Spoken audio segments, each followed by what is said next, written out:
Bakunzi b'imico n'akaranga vy'Uburundi ndabahaye amahoro, izina ry'iwanje ni Feliciano Bankunguka.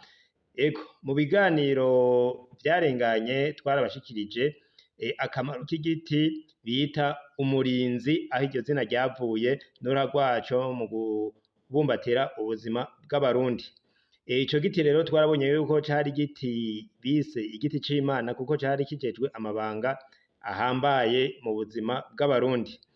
None aho umwami wese yaba afise ikirimba haba hatewe ico giti, hanyuma imigirwa yahagirira twarayumvise mu biganiro vyarenganye, kikaba cari gifise n'uruhara kandi rukomeye mu buvuzi kama. None rero ko batabonye ico giti ngo bumve akamaro kaco, reka ndakibereke. Icatangaje abarundi nuko igiti, ibindi biti vyose vyo mu bwoko bukorora amababi mu gihe c'ici vyovyo bica bisigara ari nkokore, ariko igitangaza ku giti c'umurinzi nuko umurinzi uca uduza amashurwe meza, gica kiduza amashurwe meza atukura, kikaba arico catangaje abarundi bagishira muri ivyo biti bita ibiti vy'Imana bakoresha mu mabanga ahambaye. Reka rero ndakibereke, muce mukubitira kuri Nyabusakaranga TV, kuri YouTube murabe ibindi biganiro vyihariye kw'ico giti. Murakoze.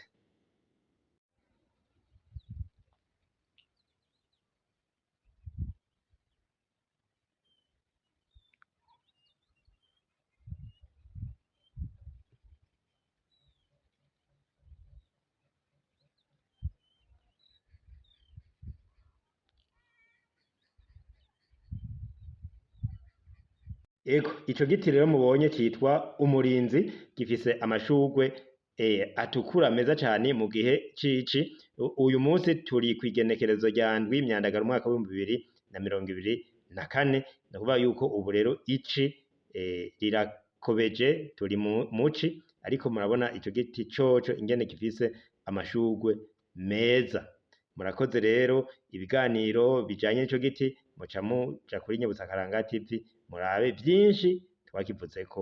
Mufise iyindi ntererano muzoyiturungikira kurya mwama. Murakoze.